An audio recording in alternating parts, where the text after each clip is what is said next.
Hey, twinkle, twinkle, it's your boy Starr Lyfe, TSF Business AGP representative, and we back for another story time. And today we're going to talk about how did Starr get into dancing.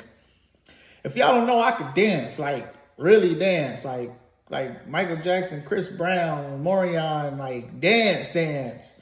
We called it grooving in Oklahoma, but the world called it pop locking and all that other stuff. But dancing. So let's get into that. Like, subscribe, comment your dancing days, because I know y'all used to dance too. Comment. But let's get into that. All right. So I'm fresh out here from California, Long Beach, California. I'm fresh out here. Still young, trying to figure out who I am, what I want to do, blah, blah, blah. When I get out here, by the time I get out here and really get of age, dancing was it. Now, by the time I got cool enough, for people to like want to hang with me and kick it with me, I was like 16. 16 is when I really stepped out. My first time ever going to the club, I got stabbed in the back. Tripping like I always do. Like I told y'all before, I wanted to be the biggest crip. So I was tripping and found out what that knife felt like. But anyway, I always wanted to dance. Like I said, I wanted to be, a crip, but that was on some street stuff.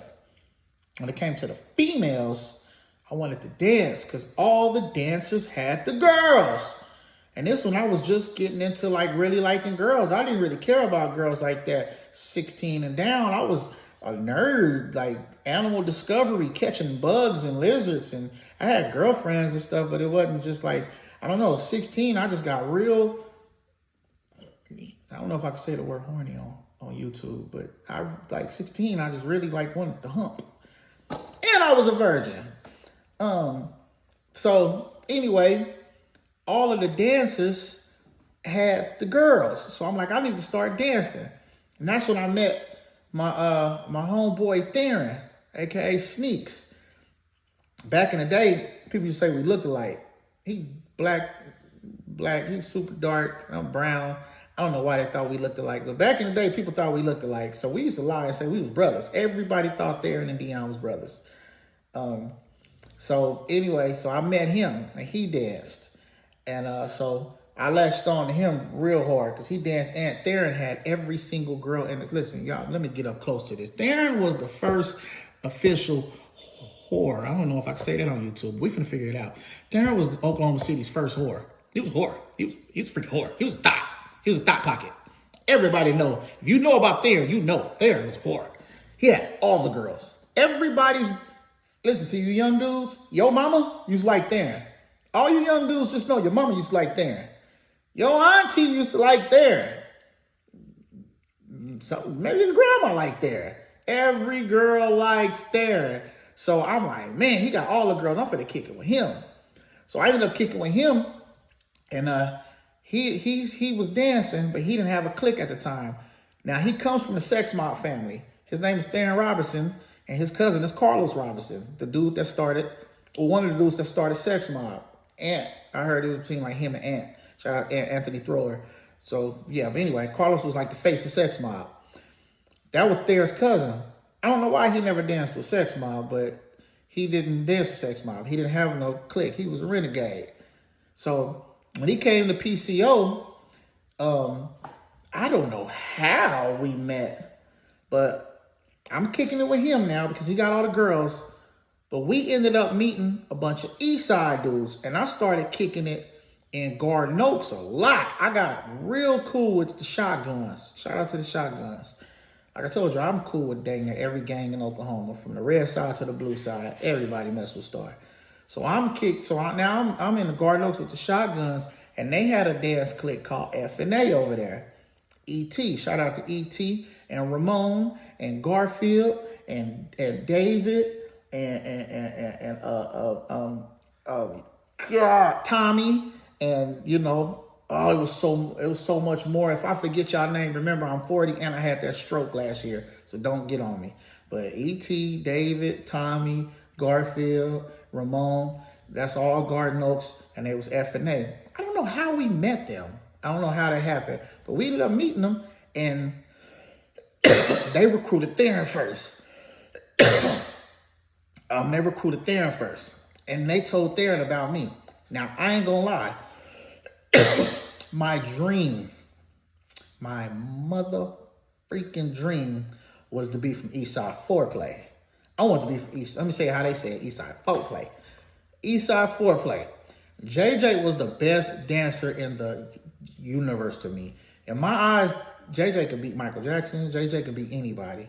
Like, he was the best dancer to me. I wanted to be from Eastside Foreplay. They over there on 10th Street. I wasn't good enough to dance with them. They all messed with me too. JJ, Ronnie, Pitt, Okc, rest in peace to Okc. Lowell, everybody messed with me. I was cooler than Dion and them, but they just never put me on Foreplay. And my homie Bear ended up going over there too and dancing with them for a little bit. Casino. But I don't know. I don't know why I never got to be from there. I probably just wasn't good enough because they was hard. Oh, they was hard. So Theron told F&A about me. It was like, y'all need to let Dion be from it. So boom, they put me on, and I ended up, like, Theron had all the girls. I knew I couldn't get all the girls. So I said, I got to get the baddest girl. So I ended up bagging, and we could do a poll on this. We could do a vote if you think I'm playing. I bagged the baddest girl in Oklahoma City, in the city at the time. At the time, I had the baddest one. I'm for saying that. At that time, in those early 2000s, who was better than Edna Moore? I had Edna Moore. That was my girlfriend at the time. Throughout my whole dancing career, Edna was my girlfriend. Who was better than her? Nobody's going to contest that. So now Theron got all the girls. I got the baddest girl. So boom, we looking like the man. So we over here with F&A. And I'm not going to lie, dancing was hard at first. Lord Jesus Christ, it was hard. I was better at freestyling than routines. I always messed up routines. Freestyling was cold. But yeah, we danced at all the face-offs. And I only danced for 1 year though. I only caught 1 year because I was starting to lean towards the streets. Not gonna lie. I danced a lot. I danced everywhere we went. Everywhere we went, that's Sweet Pea, and that's how I got the name Sweet Pea. I'm gonna do another segment on how I got the name Sweet Pea. Yeah, but I got the name Sweet Pea, so I danced a lot. But I started fighting a lot. I don't know why. Something just clicked in me. Like, I didn't fight a lot 16 and down, but once I turned 17, it was over. And I danced at a lot of face-offs. God, I remember one face-off, man. I finally got to battle my idol, JJ. He had went to jail, and he had just got out of jail. And it was his first time back at a face-off, coming out of jail. And he was like, what's up with Dion? Sweet Pea? He's like, you want to do this? I'm like, heck yeah. I knew he was going to terrorize me. I didn't care. I just wanted to say I battled JJ. I did good, though. Ask JJ. I did good. We had practice like it was the Super Bowl. Bear and Theron used to come over every day, and we practiced for Sweet Pea's battle versus JJ. And I remember JJ came to, oh my God, my mama will never forget this. I remember JJ came to the house. JJ, you probably don't even remember this. You came to the house one day and you danced from the door all the way to the room. This was when I lived in Twin Lakes, and we had 2-bedroom room. My mom used to sleep on the couch because she gave me and my little brother and sister the 2 rooms. I had a room, and my little brother and sister had the other room. But Theron was in the room. It was me and Theron in the room. And Bear Casino brought you over. You started dancing from the time my mama opened the door. She opened the door. Oh, hey, Casino. Hey, who's that? JJ. And you shook your hand out like, what's up, mama? She shook your hand. You brought your hand back, and you came in and was dancing from the door all the way to the room. I'm sitting here like, oh my God, he's great. Oh, I want a freaking autograph. Dance from the door. This is how hard it was. This was hard. This was like a freaking movie. You danced from the living room all the way to the room. You didn't stop dancing. You said, which one of y'all wanted? I definitely didn't want it. Theron hopped up. Theron was like, I'll get one with you. And so Theron started, you started dancing and you let Theron go. Theron did his thing. Man, you tore Theron to pieces. You did so, I mean, you used to be so cold. Told Theron. Theron sat down, you stopped dancing, and you danced right back out the house, and you left, and I didn't see you no more. I said, what just happened? What just happened? Came in, danced, told Theron up, left the house, and you left. You and Casino left. I said, oh my God, he's great. He is the best ever. This is the Tupac of dancing. So boom, y'all always want to be from East Side Foreplay, but I ended up joining F&A. And man, we got into a lot of fights. And I used to fight a lot. I used to take people's fights. I take that, I take that, I take that. I used to fight a lot. And the dancing was fun. Lots of girls. Like gangbangers dance. Don't get it messed up. It wasn't just for like soft people. Gangbangers was dancing. Hey, my phone went dead, but we're gonna pick right back up. Listen, like I said, gangbangers was dancing. Like one of the hardest dance gangbanging groups I've seen was Overdose, Shotguns. They're like beat you on the dance floor, then beat you on the dance floor. Like they wasn't playing. And that's where dancing started going downhill. Like we just started being too tough. Like it was a lot of gangbangers that was dancing. And like gangbanging was just like becoming at an all-time high. And then, you know, it went from fighting and shooting and that's what totally ended dancing. Like I left dancing before it ended. Like I stopped dancing. I forgot what happened to my crew. F&A split up. ET ended up starting SOT. I don't remember what happened. I forgot. But so I ended up stopped dancing like for real. And I did my last face-off with Sex Mob. I think I did 2 face-offs with them. I just remember one, me, Alwan, and Slinky. Shout out to Alwan and Slinky. But yeah, it just started getting crazy. And them guns started hitting the streets. And it was just a lot. I was actually the last ever face-off I fought at the last ever face-off at the Armory on the east side. I was like literally the last fight of the face-off. That was it. That was the last one. I got jumped in a parking lot. It was a bunch of dudes across the street. They was running off everybody. And I'm telling this girl, I still remember this girl name. Her name was Jaleesa, a light-skinned girl. Jaleesa, where you at? Anyway, oh, if you married, my bad. And I'm like, I guess she heard me. I don't know if I don't know if they had to hear me. But I was like, on MacPack, I'd never let nobody run me off. And they was like, what? Came back down now. I'm like, y'all heard me? And they ran up on me and it was on and cracking. And yeah, I got jumped by them. I was holding my own though. I was jumped by them and yeah, that was like the last one. Like we ended up every face-off, like before, that was the last one, but before that, every face-off was getting crashed. And you know what I'm saying? Like I said, I was full-blown in the MacPack. I had joined MacPack. We're going to do a segment on that, too. Shout out to the MacPack homies. Like, they had seen me scrapping everywhere I was going. I was scrapping. And, you know, Maniac, Pac-Man, Town, Jump, Pac-Man Deuce, you know, Tommy, it was some hitters. It was hitters from MacPack. Salo, like yeah, they recruited me over Dewan, Rod, and then the boogeyman Ari. Like MacPack has some hitters, and they seen you know a couple of things. I'm good at the 3 Fs. I'm good at flowing, good at fighting, scrap, and I'm good at that's for the females.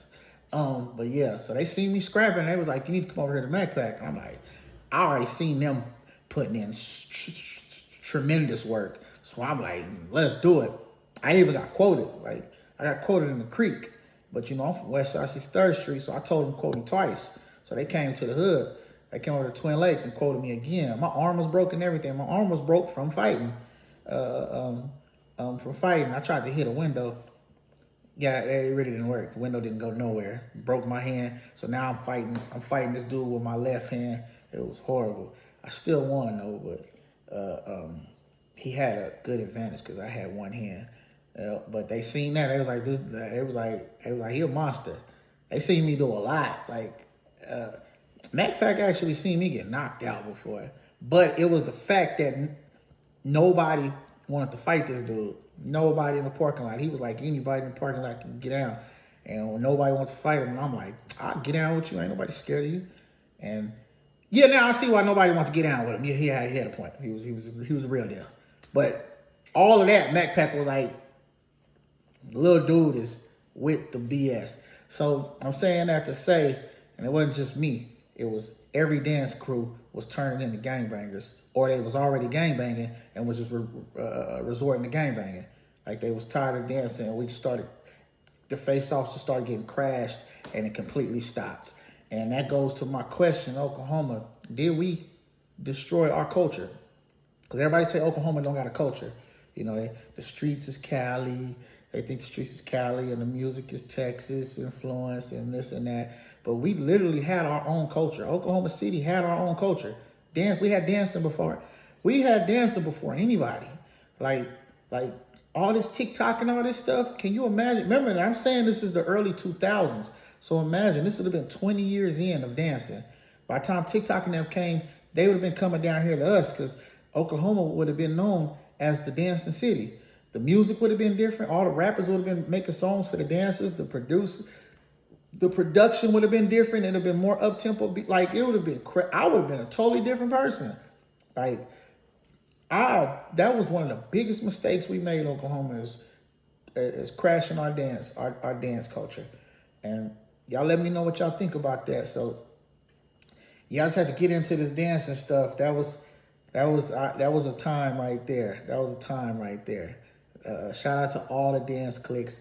Oh, before I leave, I gotta tell y'all my dancing. I had a girlfriend. I had the baddest girlfriend. Add no more. But I had the biggest crush. Oh my God, on Brittany Benson from Bomb Squad, the most beautiful girl. Oh, I was in love with her. Like, she was fine. She could dress like a tomboy, like Aaliyah. She could dress like a girl. She could dance. She had the long hair. Oh my God. I used to get in so much trouble. Edna knew I had a crush on her. Edna was mad. Brittany Benson. I still love you, Brittany Benson. Oh man. But anyway, yeah, shout out to all the dance cliques. I can't name all of them. It was too many. And then if I miss one, they're gonna get mad at me. So shout out to all the dance cliques. Like, that was a time. Oklahoma City, what do you think? Do you think we messed up our dance culture? And every time we tried to bring it back, it was almost too late because you had to get the younger generation involved. And the younger generation was too gang banged up to do it. So do you think we killed our culture? We messed up our culture? Let me know in the comments. You know what I'm saying?